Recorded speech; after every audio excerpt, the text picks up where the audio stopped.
The Great Hall of the Galaxy Council was the largest building in the known universe. It floated in the empty space between three star systems, built from metals that no single planet could provide. Lights of 1,000 colors moved across its walls. Delegates from 200 species sat in their seats, arranged in a massive circle that seemed to go on forever. Admiral walked slowly toward the center platform. His boots made no sound on the smooth floor. He wore his formal uniform, dark blue with gold buttons. Behind him walked Captain, her face showing no emotion at all. She carried a small device in her hands. The aliens watched them with many different eyes. Some had 2 eyes like humans, others had 6 or 10 or none at all. Some delegates floated in water tanks, others breathed gases that would kill a human in seconds. But they all shared one thing today. They were all curious about why the humans had called this emergency meeting. Reached the center platform and stood still. He was 53 years old, with gray hair at his temples and lines on his face from years of difficult decisions. He had fought in 3 border conflicts and lost his younger brother to a raid 6 years ago. Today, he would change everything. "Members of the Galaxy Council," said. His voice was calm and clear. The translation systems carried his words to every delegate in their own language. "I come before you with a simple message from the United Earth government." He paused and looked around the room. He saw the ambassador sitting in the upper section. The alien was tall and thin, with blue skin and 4 arms. Its mouth was curved in what might have been a smile. They always smiled. They smiled when they traded. They smiled when they talked. They smiled when they killed. "For the past 30 years," continued, "the Empire has raided human colonies on the outer edge of our territory. They have taken our people as slaves. They have stolen our resources. They have burned our cities." Murmurs spread through the hall. This was not new information. Everyone knew about the raids. They happened to many young species. It was simply the way of the galaxy. The strong took from the weak. "We have asked the Council for help 17 times, said. 17 times we were told to wait, to be patient, to accept that this is how things work. The Council President, a large creature covered in brown fur, shifted in its seat. "Admiral," it said, "the Council has explained this matter before. The Empire is a level 4 civilization. Earth is level 1. Intervention would violate the natural development doctrine." Nodded slowly. "Yes, you have explained this many times. Young species must solve their own problems. They must grow strong on their own, or they must die." He let those words hang in the air. "We understand now." Captain stepped forward and handed the device. He held it up so everyone could see. "This morning," said, "the United Earth government voted unanimously on a resolution. I am here to inform the Council of our decision." He pressed a button on the device. A hologram appeared above his head, showing the official seal of Earth and a document written in 100 languages. "Humanity is declaring war on the Empire." For a moment there was complete silence. Then the hall exploded with noise. Delegates shouted, clicked, hummed, and made sounds that humans had no words for. The ambassador stood up, its 4 arms spreading wide in surprise. The Council President hit its desk with a heavy hand. "Silence, silence," it turned to with what might have been concern in its large eyes.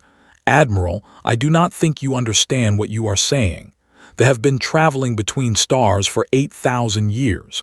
They control 47 star systems. Their fleet numbers in the hundreds of thousands." "I know," said. "Earth has been in space for only 50 years. You have 12 colony worlds. Your fleet has perhaps 3,000 ships." "I know," said again. A delegate from a species did not recognize stood up. It looked like a cloud of green gas held together by some unknown force. "This is suicide," it said through its translator. "The Council cannot allow this. The destruction of a sentient species goes against our core values." "You allowed them to kill our people for 30 years," Captain spoke for the first time.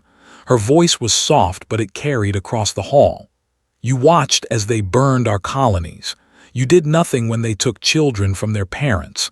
Now you worry about our destruction." The green gas delegate had no face, but somehow it looked embarrassed. The ambassador finally spoke. Its voice was like music, beautiful and cold. "Let them come," it said. "We accept the human declaration of war. It will be a short conflict." The smile on its face grew wider. "Perhaps we will take their home planet this time. I hear Earth has beautiful oceans." Did not react to the threat. He simply looked at them with steady eyes. "You have raided our people because you thought we were weak. You thought we would always run. You thought we would accept our place beneath you." He took a step closer to the ambassador's section. "You were wrong." "Pretty words," the ambassador laughed. "But words do not win wars. Ships win wars. Soldiers win wars. What do humans have? Soft bodies, short lives. You cannot even breathe underwater." "We have something more important," said. "And what is that?" Smiled. It was not a warm smile. It was the smile of a man who had made peace with death long ago. "We have a reason to fight. Every human ship will carry the memory of everyone you killed. Every human soldier will fight for the families you destroyed. You gave us 30 years of pain. Now we will give it back." The council president raised its hand. "Admiral, I urge you to reconsider. Perhaps we can arrange a meeting, a negotiation." "The time for talking ended the moment they took the first human child," said. "There will be no negotiation. There will be no surrender. There will be only war." He turned and walked toward the exit. Captain followed him. The delegates watched in stunned silence. At the door, stopped and looked back at the ambassador. "You have 1 week to recall your raiders and prepare your defenses. After that, we are coming, and we will not stop until one of us is gone from this galaxy." He walked out without waiting for a response. The doors closed behind him with a soft sound. Inside the hall, 200 species tried to understand what had just happened. The youngest civilization in the galaxy had just declared war on one of the oldest. It seemed like madness. It seemed like suicide. But somewhere in the back of the hall, a very old delegate from a very old species watched the doors where the humans had left. It remembered a time, millions of years ago, when its own people had been the young ones. It remembered what it felt like to be underestimated. "Interesting," it whispered to itself. "Very interesting indeed." The news spread across the galaxy faster than light itself. Within hours, every species knew about the human declaration of war, and almost everyone had the same reaction. They laughed. On the home world, the Emperor watched the recording of Admiral's speech. He sat on a throne made from the bones of conquered enemies, surrounded by his generals and advisors. When the recording ended, he began to laugh. It was a terrible sound, like glass breaking underwater. His generals joined him, their 4 arms slapping together in amusement. "These creatures are insane," said General, the Emperor's oldest advisor. "They have no understanding of real power. Perhaps their small brains cannot process the difference between our civilizations." The Emperor wiped tears of joy from his 3 eyes. "Let them come. This will be entertaining. My sons need practice in real combat. The humans will serve as good training targets." Back on the council station, delegates gathered in small groups to discuss the strange event. In a meeting room near the main hall, Counselor held court with several other representatives. Was a species known for their intelligence and their complete lack of respect for younger races. He looked like a large insect, with a hard shell and clicking mandibles. "I give them 3 days," said his translator, turning his clicks into words. 3 days before they destroy their entire fleet. Then they will come crawling back to the council, begging for help. "Should we not try to stop this?" asked a small delegate from a water world. "Many humans will die." Made a sound that might have been a laugh. "Let them die. They are arrogant children who refuse to learn their place. Some lessons must be taught with blood." Captain stood in the doorway, listening. She had come to retrieve some documents that Admiral had left behind, noticed her, and smiled with his mandibles. "Ah," the human female said. "Tell me, do your people truly believe they can win this war, or is this some strange death ritual of your species?" Looked at the counselor with calm eyes. She was 31 years old and had served in the Earth fleet since she was 18. She had seen friends die in raids. She had held the hand of her mother as she passed away from injuries received when aliens destroyed their colony ship. "We believe in many things," said simply. "We believe in protecting our families. We believe in justice for those who have been wronged. And we believe that every creature, no matter how old or how powerful, can be brought down." Clicked his mandibles faster, showing amusement. "Your species has existed for what, a few 100,000 years. They have been conquering worlds since before your ancestors climbed down from trees. You cannot fight evolution. You cannot fight destiny." "My people have a saying," replied. "It is not the size of the dog in the fight. It is the size of the fight in the dog." "What is a dog?" asked. Smiled slightly. "You will learn soon enough." She turned and left the room, leaving the delegates to continue their mockery. But as she walked down the corridor, her smile faded. She knew the truth. Humanity was walking into the fire. Many would die. Perhaps all of them would die. But they had chosen to face death standing up rather than live on their knees. Meanwhile, in a small office on the station, Admiral met with a figure that few in the galaxy would recognize. The ancient delegate who had watched the humans leave the council chamber now sat across from. Its species had no name that younger races could pronounce. They simply called themselves the First Ones. The First One looked like a tree that had learned to walk. Its body was made of something like wood, but it moved like flesh. Its eyes were deep pools of golden light that seemed to see everything. "You know something," the First One said. Its voice was like wind through leaves, something the others do not. Nodded slowly. "We have been preparing for 30 years. While they raided us, we studied them.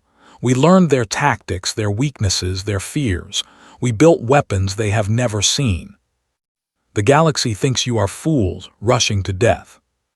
"Good," said. "Let them think that. Surprise is the greatest weapon." The First One was quiet for a long moment. "I have lived for a very long time. I have seen empires rise and fall.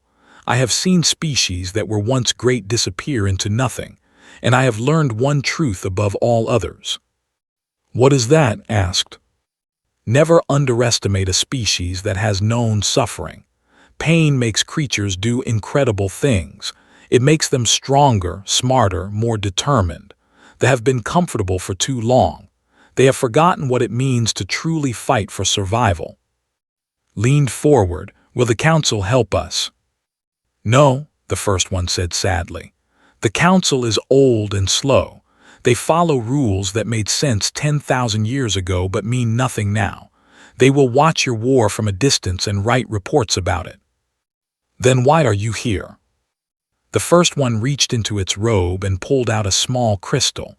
It glowed with soft blue light. "Because not all of us agree with the council. There are those who remember what it was like to be young, what it was like to fight for our right to exist." It placed the crystal on the table. "This contains the star maps of every military base, their patrol routes, their supply lines, information that took my people 1,000 years to gather." Stared at the crystal. "Why would you give this to us?" "Because they have grown cruel," the First One said. "They take from others because they can, not because they need. They cause pain for entertainment. Such creatures should not be allowed to rule the stars forever." Took the crystal carefully. "Thank you." "Do not thank me yet, Admiral. Information is not victory. You will still need to fight. You will still need to bleed. Many of your people will not come home." "I know," said quietly, "but some things are worth bleeding for." The First One stood up to leave. At the door it turned back. "I hope you prove me right, Admiral. I hope humans are everything I believe they can be, because if you fail, they will erase your species from existence. They will destroy every record of your civilization. It will be as if you never existed at all." "We will not fail," said. "We shall see." The first one left and sat alone with the crystal. Through the window, he could see the stars stretching out forever. Somewhere out there, they were preparing their fleets. Somewhere out there, his people were waiting for the order to attack. He thought about his brother, who had died protecting a group of children during a raid. He thought about Captain, who had lost her entire family to these monsters. He thought about every human who had suffered, because the galaxy decided they were too weak to deserve protection. Stood up and put the crystal in his pocket. The week he had given them was almost over. Soon, humanity would show the galaxy what a cornered species could do. Soon, they would learn to fear the creatures from the small blue planet called Earth. Walked to the communication terminal and opened a channel to the human fleet. "This is Admiral," he said. "Begin final preparations. In 48 hours we move." Across human space, 3,000 ships powered up their engines. Soldiers checked their weapons. Pilots ran through their final flight checks. Engineers made sure every system was perfect. The humans were going to war, and they were ready to show the galaxy that size was not everything. Commander stood on the bridge of the battleship Silent Thunder. Through the massive window in front of him, he could see the edge of space. Stars that had never known human presence glittered in the darkness. In a few minutes, that would change forever. Was 42 years old, with a shaved head and a scar that ran down the left side of his face. He had received that scar 15 years ago when they destroyed the colony where he grew up. He was one of only 300 survivors out of 50,000 people. He had spent every day since then preparing for this moment. "All ships report ready, Commander," said Lieutenant from her station. She was young, only 23, but she had already proven herself in 3 border skirmishes. Her fingers moved across her console with practiced speed. Nodded, display fleet formation. A hologram appeared in the center of the bridge. It showed the human fleet arranged in a pattern that no alien species had ever seen before. The expected enemies to attack in straight lines, overwhelming defenses with pure numbers. Humans had different ideas. "First wave will be the ghosts," said, pointing at a group of small dots on the display. "They will drop out of faster-than-light travel directly inside the enemy formation.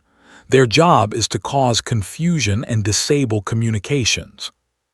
The ghosts were humanity's secret weapon. Ships so small and so fast that enemy sensors could barely detect them. Each ghost carried a crew of only 2 people, but they were armed with weapons that could disable ships 100 times their size. "Second wave will be the hammers," continued. "Heavy battleships that will hit their defensive platforms. We need those platforms down before the main fleet arrives." "And the third wave?" Lieutenant asked. Smiled, it was not a pleasant smile. "The third wave is everyone else. By the time we arrive, the enemy should be blind, confused, and without their main defenses. Then we finish the job." "Commander," said another officer, "we are receiving a transmission from Admiral." "Put it through." His face appeared on a screen. He looked tired but determined. "Commander, status report." "All ships ready, Admiral. We are awaiting your order." "You understand what we are about to do," said. "Once we cross this line, there is no going back. They will never forgive us. They will never stop hunting us." "They have been hunting us for 30 years, sir. At least now we can hunt back." Was silent for a moment. Then he nodded. "You have the order, Commander. Begin the attack. May whatever gods exist watch over our people." "Good luck, Admiral." The transmission ended, turned to face his crew.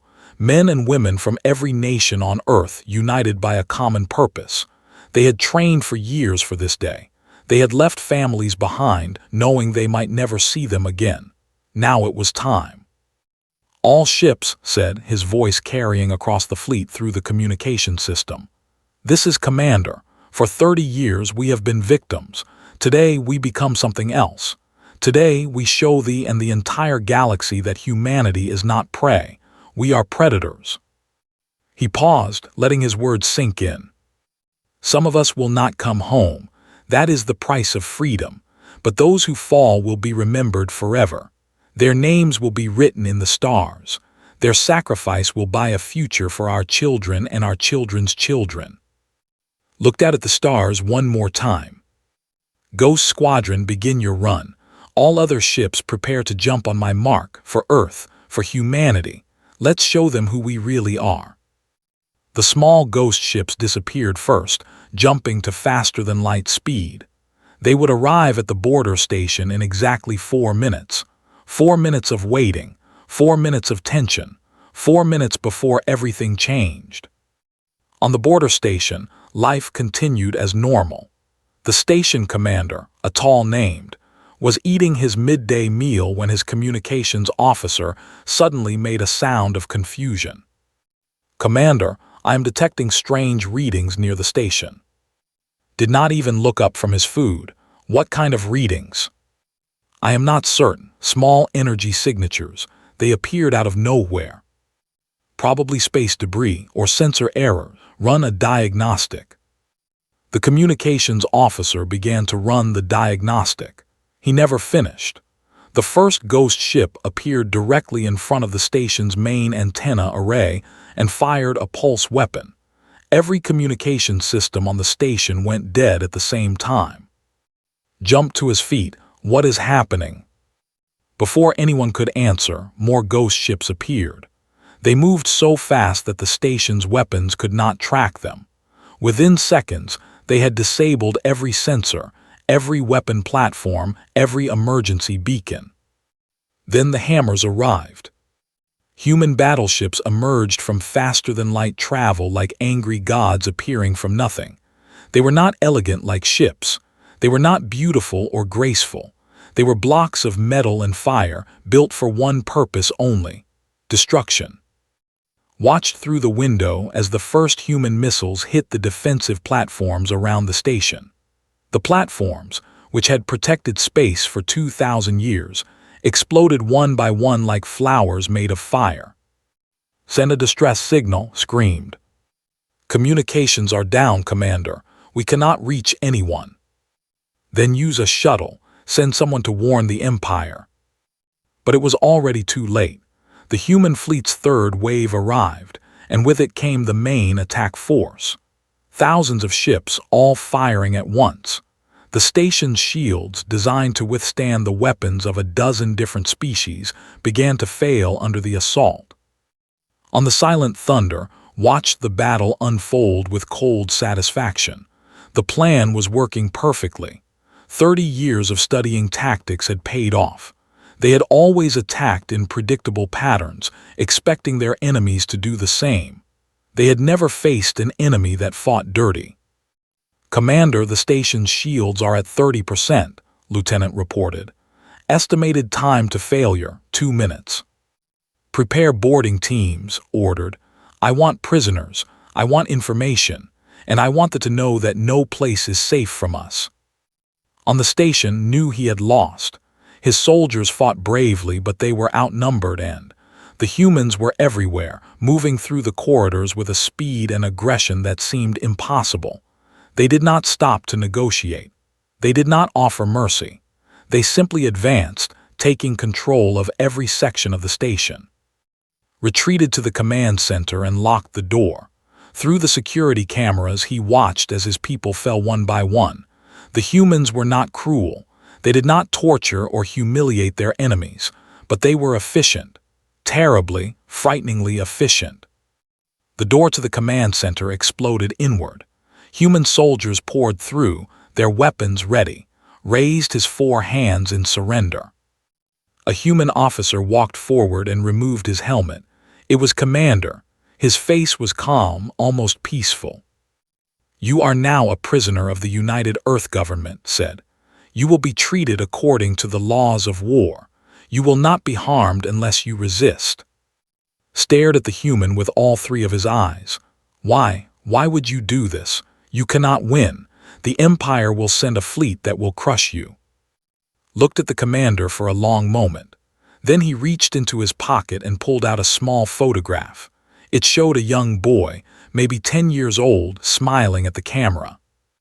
His name was, said. He was my nephew. Your raiders took him from his home when he was 8 years old. We found his body 2 years later on a slave world. He had been worked to death in a mine. Said nothing. There are millions of stories like his, continued. Every human who fights today fights for someone they lost, someone your people took from them. You asked why we do this. That is why. He put the photograph back in his pocket. Secure the prisoner and send a message to Admiral. Tell him the first strike was successful.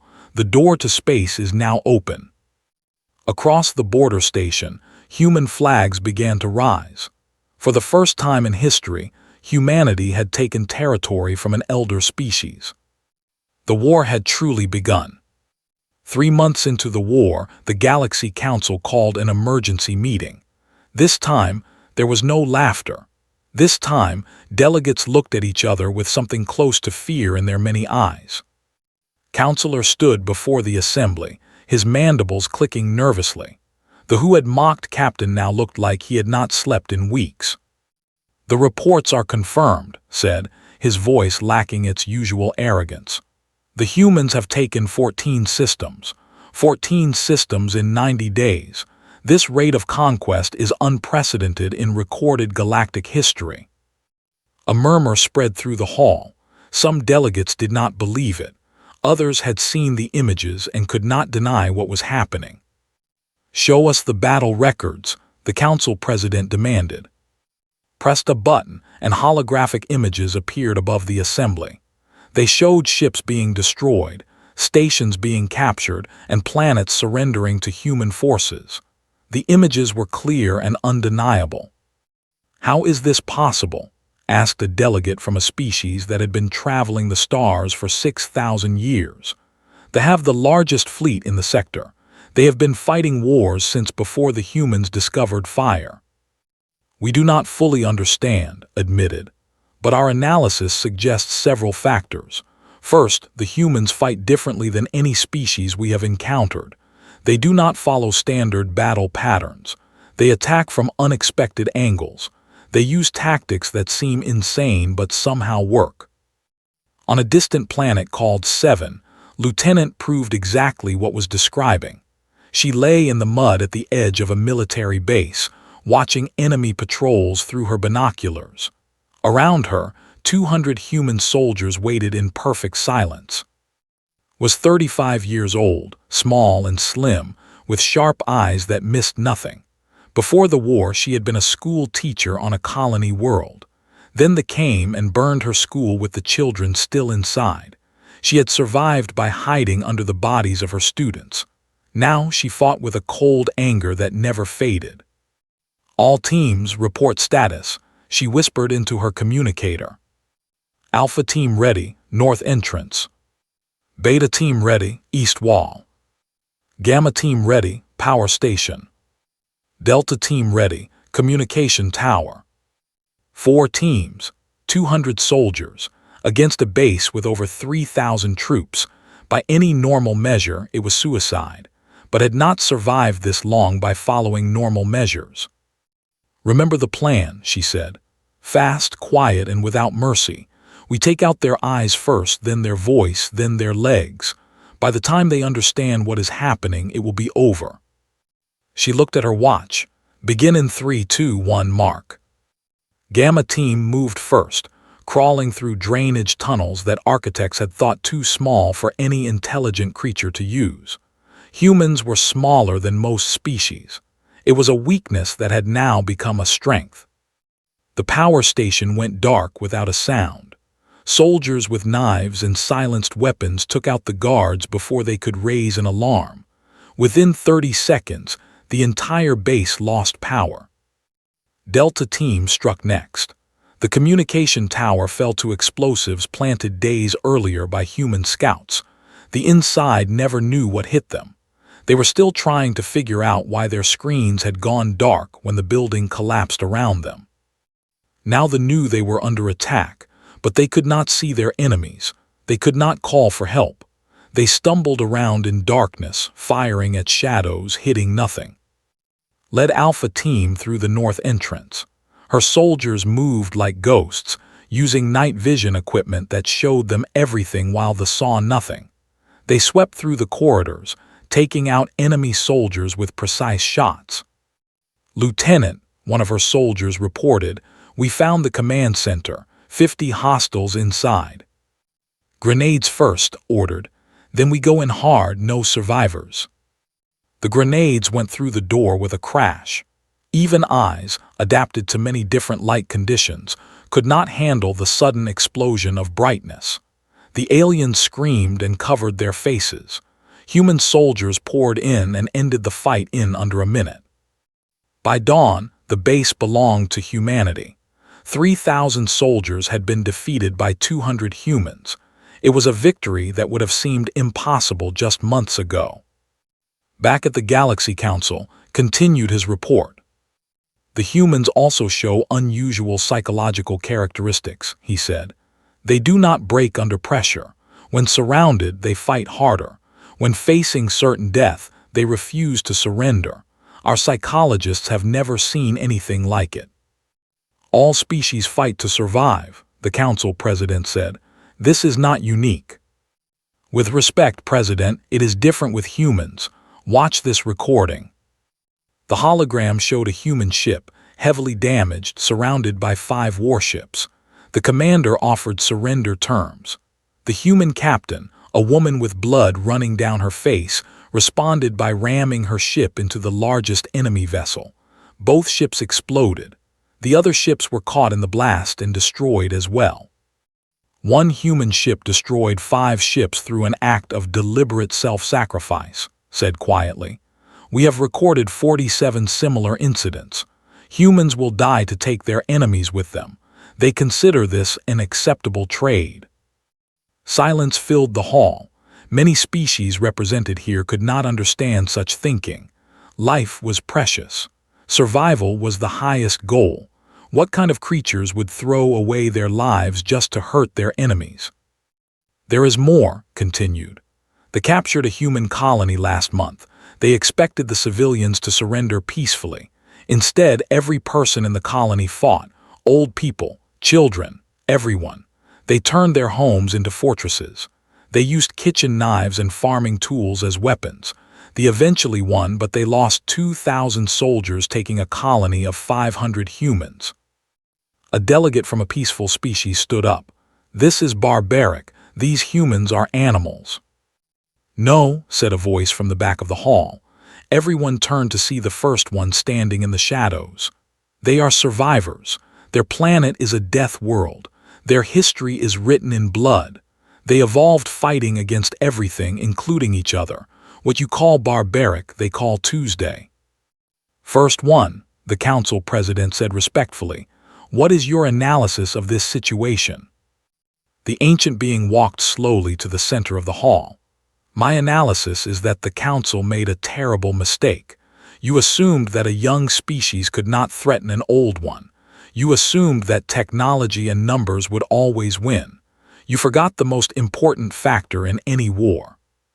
"What factor?" "Will, the desire to win at any cost. They have grown soft. They fight because it is what they have always done. Humans fight because they have everything to lose. That makes them infinitely more dangerous." On the planet 7, Lieutenant stood in the captured base and watched the sun rise. Her soldiers were resting, treating their wounds, eating their first real meal in days. They had won another impossible victory. Her communicator buzzed. It was a message from Admiral. "Lieutenant, outstanding work. The supply lines to the core worlds are now cut. Their main fleet is returning to defend their home systems. This is the turning point we needed."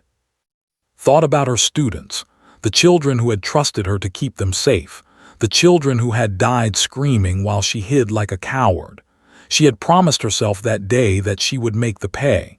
Now, slowly, she was keeping that promise. "What are our next orders, Admiral?" she asked. "Rest your soldiers, resupply. In 2 weeks we begin the push toward the home world." Understood, sir. We will be ready. She ended the communication and looked at her soldiers, men and women who had followed her into impossible situations again and again. They were tired, they were hurt, but they were still fighting. Get some sleep, she told them. In 2 weeks we continue the hunt. Her soldiers smiled. They were not done yet. They were retreating, but the war was not over. There were still battles to fight, enemies to defeat, and justice to deliver. Humanity was awakening, and the galaxy would never be the same again. 6 months after the war began, Admiral stood on the bridge of his flagship, the Dawn of Earth. Through the window, he could see the home world, a beautiful planet of blue oceans and green continents, a world that had ruled this part of the galaxy for 8,000 years, a world that was now surrounded by human ships.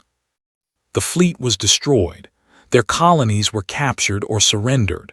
Their allies had abandoned them. All that remained was this one world and the billion people who lived on it. Looked at the planet for a long time. He thought about all the blood that had been spilled to reach this moment. Human blood, so much death, so much pain, and now it came down to this. Admiral, Captain said, standing beside him, the Emperor is requesting communication. Put him through. A hologram appeared on the bridge. The Emperor looked nothing like the proud ruler who had laughed at humanity 6 months ago. His blue skin had turned gray. His 4 arms hung limp at his sides. His eyes were dull with defeat. Admiral, the Emperor said, his musical voice was now flat and broken. I offer the unconditional surrender of the Empire. Did not respond immediately. He let the words hang in the air. Around him, his officers watched in silence. They had fought so hard to reach this moment.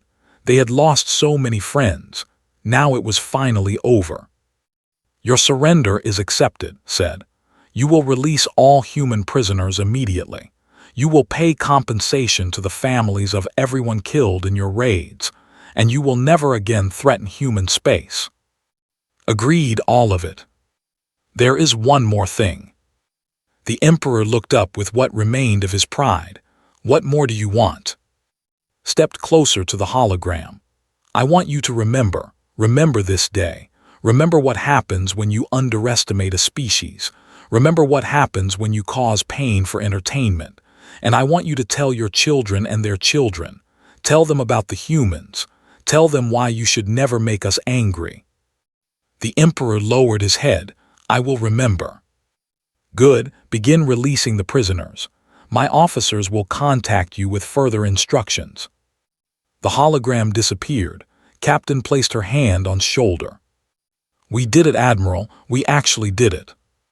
Nodded slowly. We did, but at what cost? The numbers were terrible. Humanity had lost nearly half of its fleet. 100,000 soldiers would never return home. Entire colonies had been destroyed in counterattacks. The victory was real, but so was the pain. 2 weeks later, Admiral returned to the Galaxy Council. He walked the same path he had walked 6 months ago, but everything felt different now. The delegates who had laughed at him before now watched in complete silence. Their eyes followed his every movement. Captain walked beside him just as before, but she carried herself differently now. She was no longer just an officer. She was a hero. Stories of her bravery during the Battle of Prime had spread across the galaxy. Behind them walked Commander and Lieutenant. The 4 of them represented the best of humanity, warriors who had done the impossible. Reached the center platform and stood still. He looked around the hall, meeting the eyes of delegates from 200 species. No one spoke. The silence was absolute. 6 months ago, finally said, I stood in this place and declared war on the Empire. Many of you laughed. You called us fools. You said we would be destroyed in days. He paused. You were wrong. Still, no one spoke. The delegates who had mocked humanity now looked away in shame.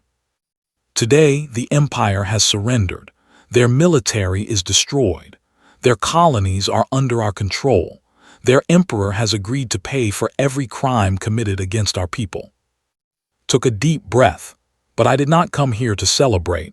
I came here to deliver a message." He turned slowly, making sure every delegate could see his face.